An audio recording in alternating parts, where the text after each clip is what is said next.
1st of September, Eli Lilly are increasing the cost of Mounjaro here in the UK, and some reports are stating that that increase in cost may be as much as 170%. Now, obviously, if you're taking Mounjaro right now, that's really worrying. So what do you need to know? What's going on? And what should you be doing to prepare right now? So first of all, why is this happening? Eli Lilly sell Mounjaro very cheaply in the UK, and some have stated this was because they wanted to make sure it got picked up by the NHS, and now it has been picked up. Others say that there's problems because it's not fair in the US, because the US pays so much more for their drugs and Trump's not happy, and this is a levelling up. Other people say that it's down to the fact that so many people are coming to the UK to buy these drugs to then sell in other countries. Ultimately, I don't think it really matters whatever story you're selling, it all comes down to money. Ultimately, when a drug company creates a new drug, they spend an insane amount of money designing it, testing it, doing the studies, and bringing it to market. That drug is then under patent for a number of years, which means that no other drug company can make the exact same drug. And now they have a certain number of years whilst the drug is under patent to recoup all that money and make as much profit as possible, which is what private companies do.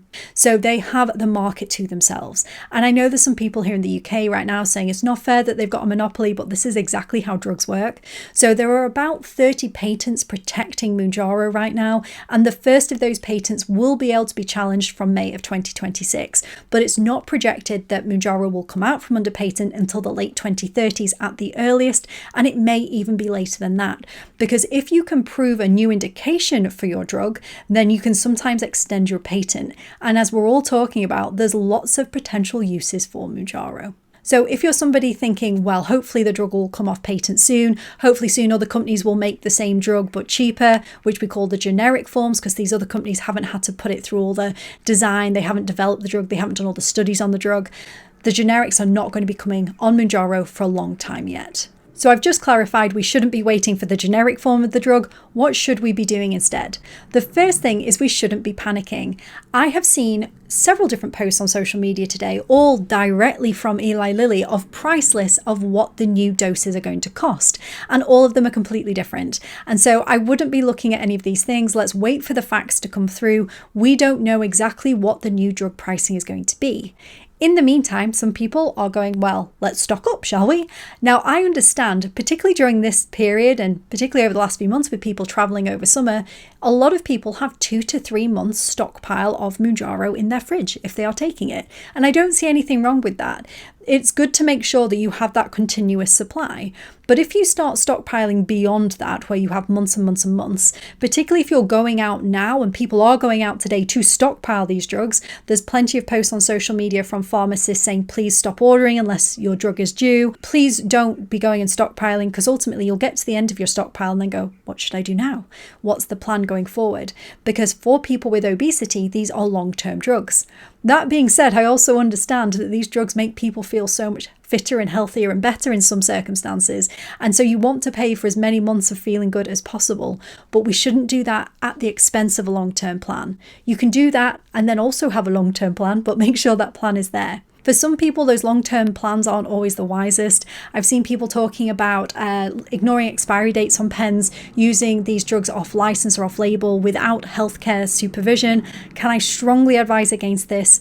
Whilst there are people on the internet saying, look, I did this and I was fine, I can tell you there are people who pitch up in A&E doing the exact same things and they are not fine. So please do not just think, I've seen somebody on the internet say this and they said it was okay. I do understand the frustration with Eli Lilly, and I do understand people thinking, well, you're leaving me no option, but ultimately it's on us as individuals to use these medications responsibly. And Eli Lilly is a private company and we cannot like what they're doing, that is allowed, but at the same time we still have to take responsibility for how we use these medications ourselves. So I wouldn't be using them beyond expiry dates. I wouldn't be using them off license without a healthcare worker's supervision and advice. Is there any value to signing up to petitions? I don't think it hurts, but I don't think it's going to make any good impact. I am very happy to be proven wrong. I would love to be wrong, but I don't see any of these petitions or outcries making any difference to anything. We may hear some MPs go, oh yes, that's not very good, is it? But I don't think we're actually going to see anyone backtracking. Can you swap your weight loss medication? Yes, you could potentially stop Mounjaro now if you don't think you're going to be able to afford it long term. I would wait and see what the prices are first though before you make any big decision, but Wait and see what happens. If you then make the decision to swap, you could potentially move over to semaglutide, which is Wegovy, Ozempic, or Rybelsus. Now, before you swap over, you need to allow a washout period of the medication from your system, and so I'd be having a chat with your healthcare provider to work out how long that needs to be. And then you can start a new medication, and potentially that might work for you. It won't work for everyone though. Just because Mounjaro worked doesn't mean that Wegovy will work. A few years ago, I was working in a clinic when we had a shortage of Rybelsus, which is the oral version of Wegovy, and so we had to stop that and transfer people over to an injectable form if they were open to that, and some people didn't respond well to the injectable form who responded well to the oral form, and that's the same drug. So there's nothing to say that if Mounjaro works that Wegovy will work or vice versa. So that is another possibility though. But then might Novo Nordisk increase the price on Wegovy and we end up back at square one? Again, it's a possibility.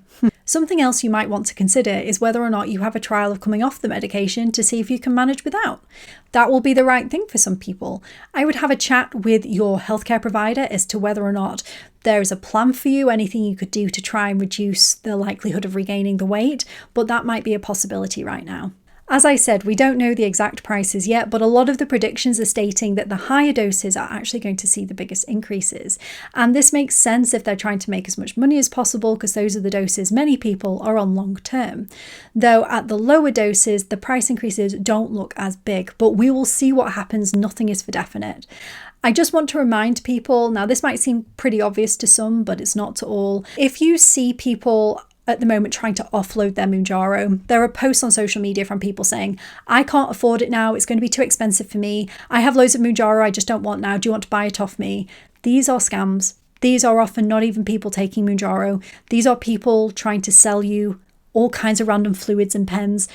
We don't know what they are. Please don't buy medications from anywhere other than a registered pharmacy. You have no clue what you're buying. I suspect this scam will be pretty massive over the next few months. So please do look after your loved ones, particularly if they're not that internet savvy, and make sure nobody's buying bootlegged Mounjaro or whatever it is. I've seen some disgusting things in my time. Please don't do that. The most important things right now are don't panic. Speak to your healthcare provider, and you could consider at this time, if you're somebody who's really unsure of what to do, potentially consulting with a private GP who has experience with GLP-1 medications. Particularly over the next few months where things are a little bit uncertain, sitting down with a private GP or at a weight management clinic and asking their advice on your individual circumstances, what you should be doing, may be invaluable. And yes, there may be a one-off upfront charge, but that support might help you to make good decisions that ultimately save you money in the longer run. Sorry, this is just a quick video today. I wasn't intending to film, but this is such a big topic. I know so many people are worried. Can I just say, do not worry. We will find a way through it. And ultimately, there's a lot of us in the same situation right now. I'm currently looking at changing providers. I completely get where everyone's coming from. It's very stressful, particularly when you found something that works. I pay over the odds at my current provider, but they've always been very, very good for various different reasons. So yeah, I'm now looking to get a new provider because I'm not going to be able to afford it if they up their prices. So yeah, anyone got any good advice for providers, do let me know. I will see you guys very soon in my next video. Bye.